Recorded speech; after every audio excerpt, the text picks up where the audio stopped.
The rain fell in endless sheets the night Claire arrived at Blackwood Asylum. The building had been abandoned for decades, its windows broken, its roof sagging under the weight of time. Locals whispered that the asylum was cursed, that screams could still be heard drifting through the halls long after the patients were gone. Claire wasn't here for ghost stories. She was here for answers. Her brother, Daniel, had disappeared 6 months ago. The only clue left behind was a torn page from an old patient logbook, with the words, Blackwood, Room 6, scrawled across it in his handwriting.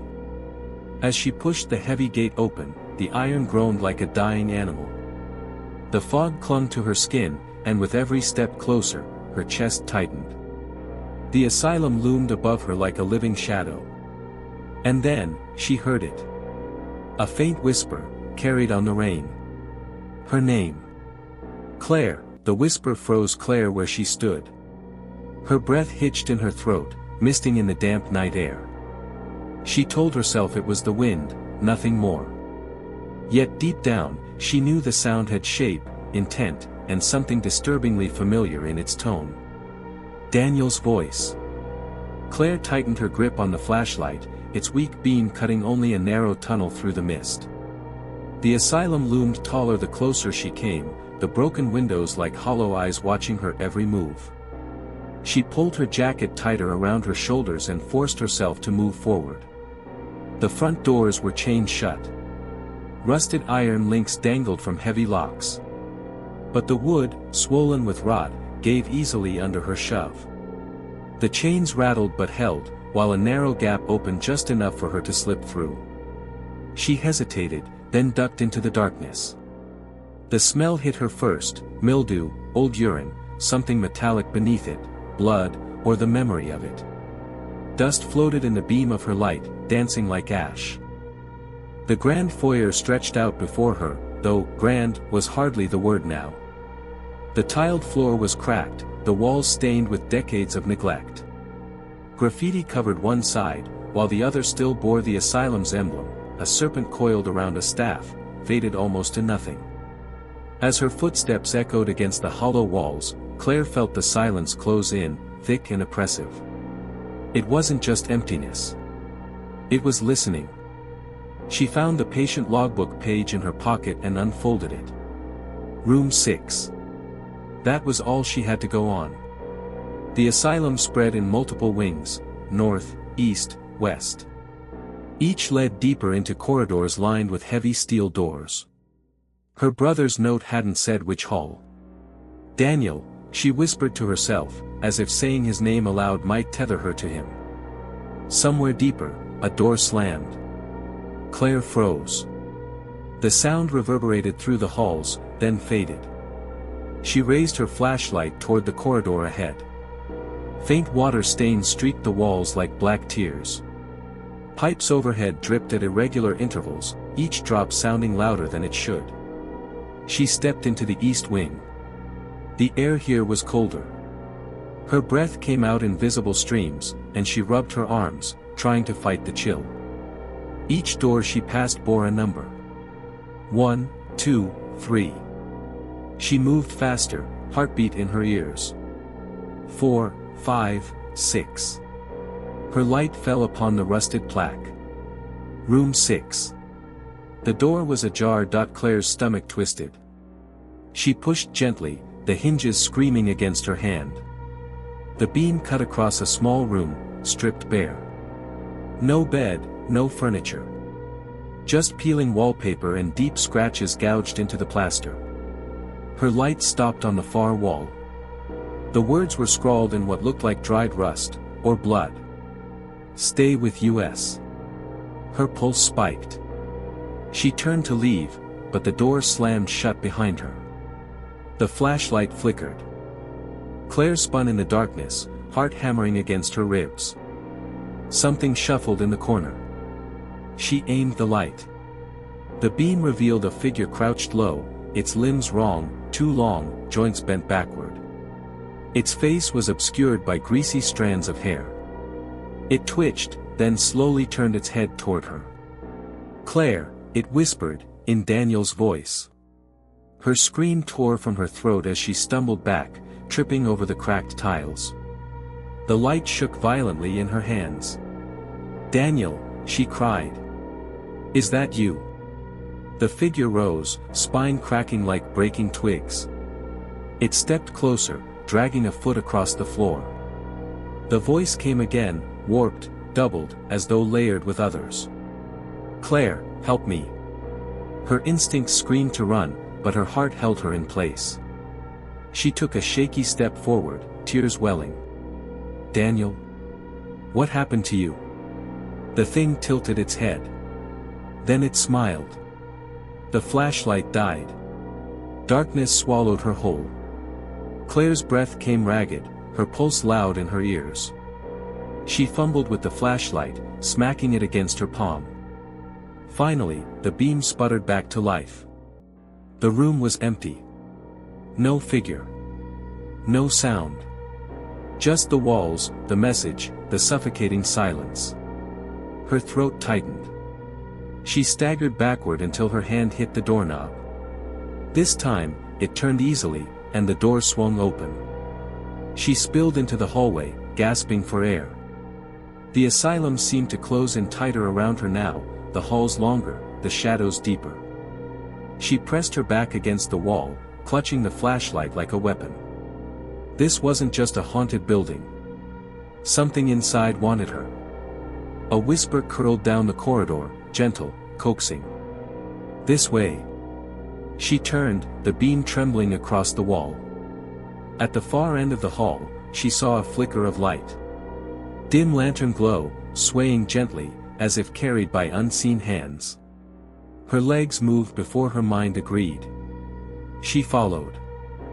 The lantern guided her through endless corridors, down staircases that seemed too deep, into a part of the asylum untouched by graffiti or decay.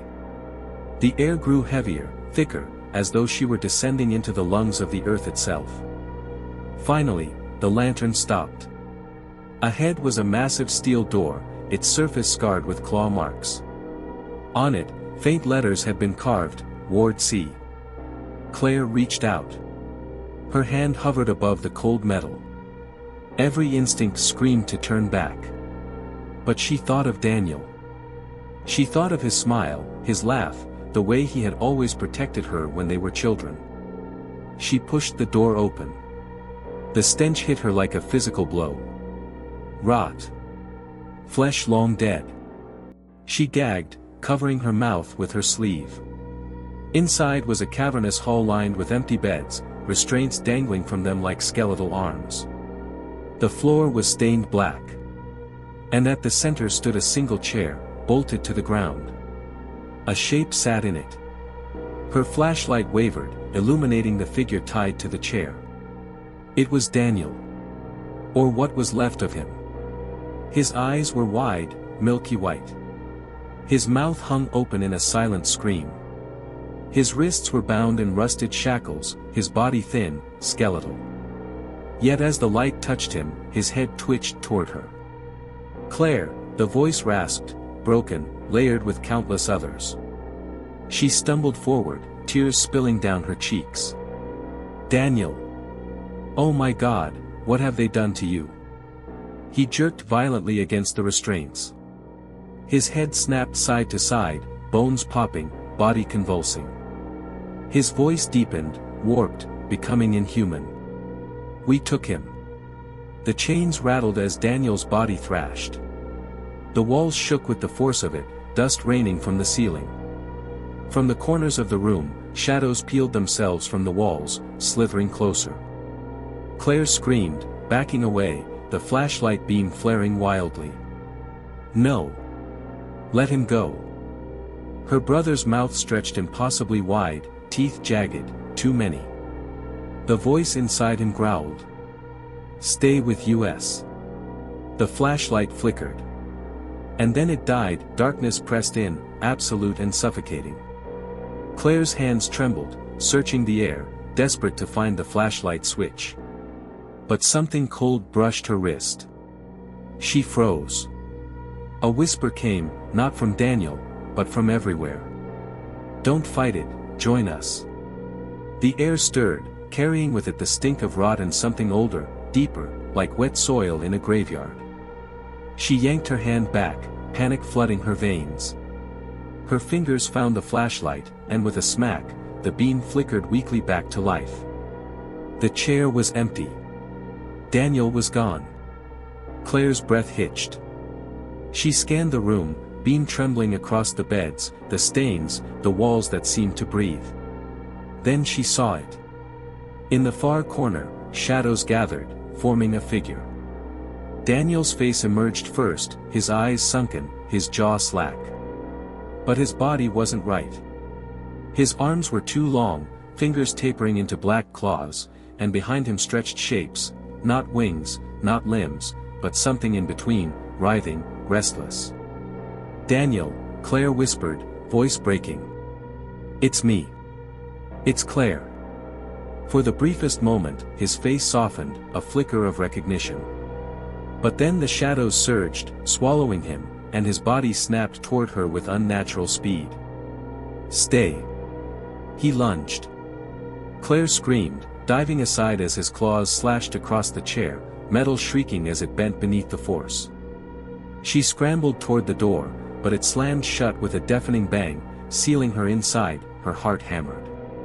She ran between beds, ducking under broken restraints, while the creature that had once been her brother tore through them like paper.